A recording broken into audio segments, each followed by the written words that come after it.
Right, gang, welcome back to the Built for Pressure podcast with me, Will Foden. Today, we're going to be taking a deep dive in our leadership ascension, which actually is a goal acquisition framework that we use inside my program.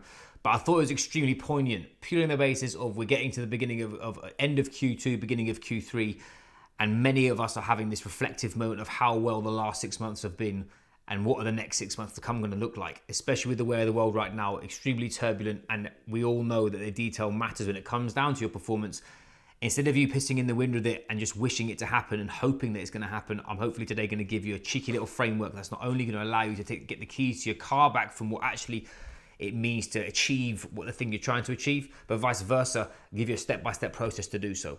Now, the key thing to distinguish is if you haven't already looked back in your Q2 review, you should be looking at that from a metrics that you can manage standpoint, whether it's details around finances, details around impact, freedom, your personal performance and standards, what you achieve personally from a personal development standpoint.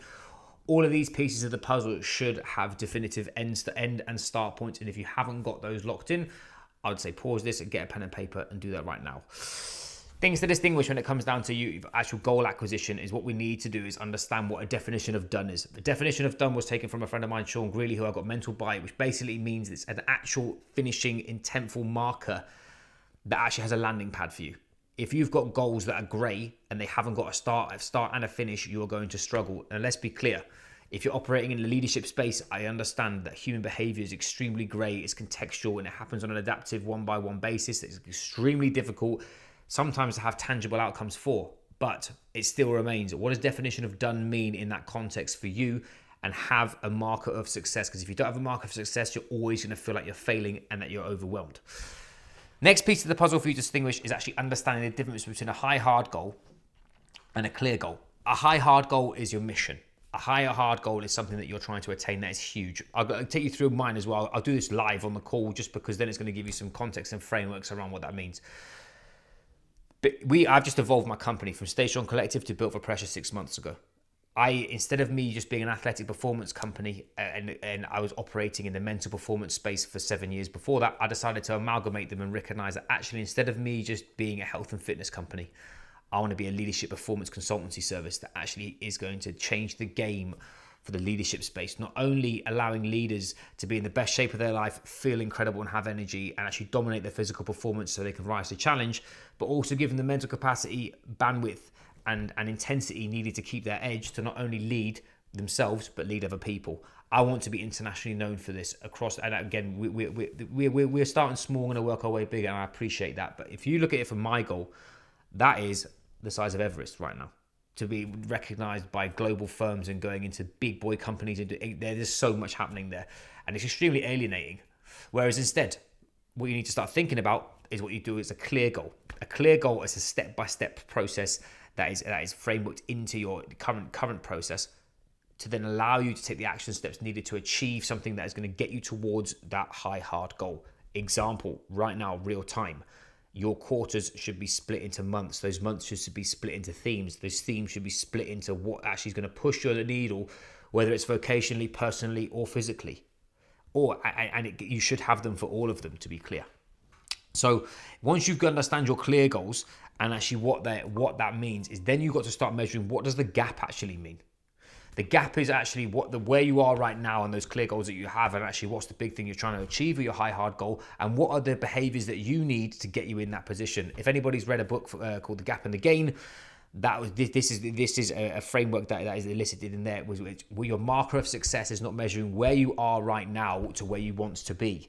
It's where you are right now, where have you come from, and the smaller gap between where you are right now and the next level. That's the key for your performance. And what I want you to do, if you've dominated Q2, write down exactly what that means. Write down exactly what that means from a personal standpoint, a professional standpoint, and obviously from your physical health and well-being standpoint. Because if one of those is lacking, that is the link in your armor that you're going to struggle with. 2, I then want you to write down what that looks like in Q3.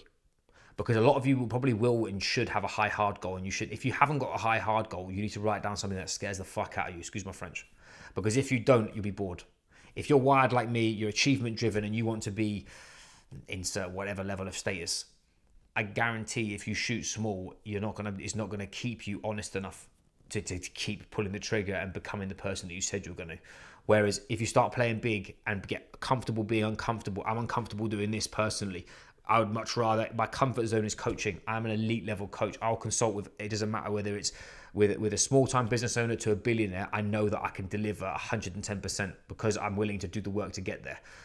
Marketing, bigger picture, bigger mission means being exposed to more things and putting myself out there more. If I don't have that big clear mission, I wouldn't be doing this.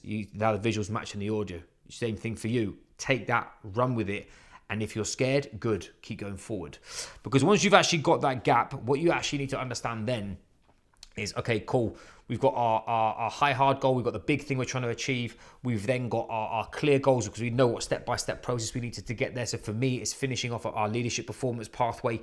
And that has got entailed into 3 90-day cycles. Those 90-day cycles are now broken down into 27 different pieces of the puzzle in the first bit, 12 in the second, 6 in the last one.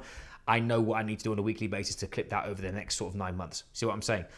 If you have all that in place and you know what you're doing and if you let's flip it back and put it back into a physical standpoint. Me personally, high hard goal over the next 6 months, I want to compete in jiu-jitsu. Clear goals. I need to train jiu-jitsu two times a week minimum, try and get in there 3. I need to train gym 3 days a week to strength. If I need to do conditioning, if I don't do just rolling, I need to do 3 versions of conditioning. I've got to get, you see what I'm saying by now we're breaking these goals down into actionable steps.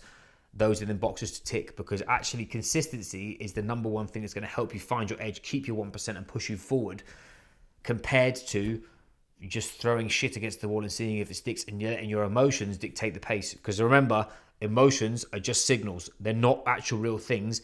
Your brain will trick you before the actual situation will. So again, something for you to think about there. So lastly, what we need to do is we need to think about what boundaries we need to have and what non-negotiables we have in our process. There's, again, if you're listening to this, you're operating at a high frequency in business, you're extremely motivated, and usually you don't need somebody to tell you to have boundaries when it comes down to just your vocation. But your issue is that most of you are either micromanaging, busy getting in everyone else's shit, or you're scared that things could go wrong, so you're actually giving your energy to everybody else.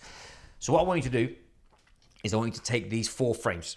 You've got your personal, your athlete, you've got your business leader, and you've got your professional. Okay?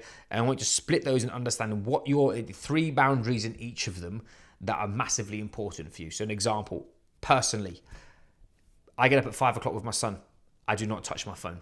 That is a boundary and a non-negotiable for me. Why? Because it means I have connection with my son, I'm present, and also from a physiological standpoint as an athlete, it means I'm not going to screw my brain up. You'll see in the coming episodes we talk about, I've got the Sleep 101 Mastery course. It's going to give you a crash course in what it takes to actually operate at a higher level later on from a sleep and recovery standpoint.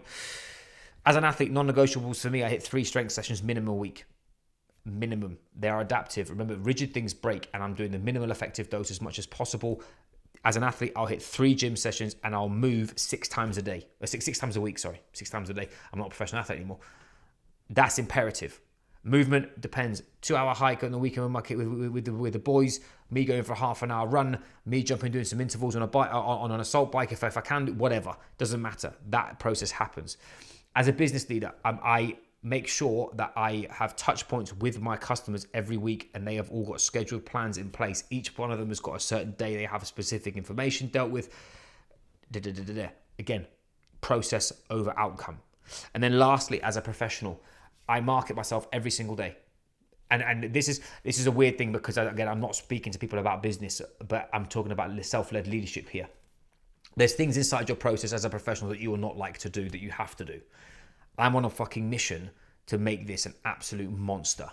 And by putting myself out there, I know that I'm putting myself with the opportunity to show you guys that actually you've got more in the locker, more potential, and you can be alongside like-minded individuals that aren't willing to quit and they want to actually have and achieve across the fucking board. That means I have to do things that I don't want to do, i.e. first thing in the morning, make sure my marketing's done, etc., etc. Why? Because that is a professional process.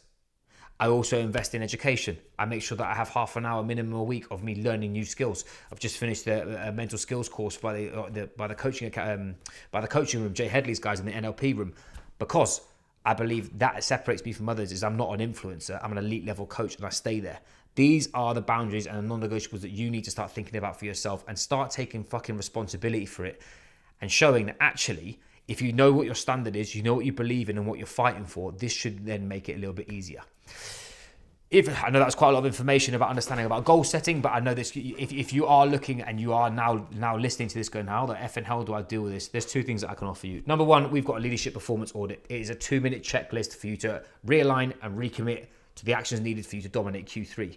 Secondly, if you want something a bit more long form, we have got a Q2, Q3 review document, which is, again, it's a bit more meaty, and that is something that could be used for you to actually make sure that you can explore what we just talked about there and build you a structured game plan that not only will actually service you and get you the goals that you ask for, but actually take this overwhelm out and this feeling of not being good enough out, and actually give you the keys to the car back to your performance. If you'd like them, DM the word audit or DM the word Q3. I'll send you either one of those documents or both if you'd like both of them. And again, I massively appreciate you being part of this and listening to this. Again, the whole point is to build this community. So if you know somebody that this will benefit, please send it, share it. And likewise, please connect with me and just say hello. It means the world to me having people just text me saying, Will, that was banging, or we'll work on this, or could you do an episode on that? Because the whole point of this is to join the dots between the cloud and real people. And that's what I massively appreciate. Anyway, gang, I hope it's helpful and I'll catch you soon.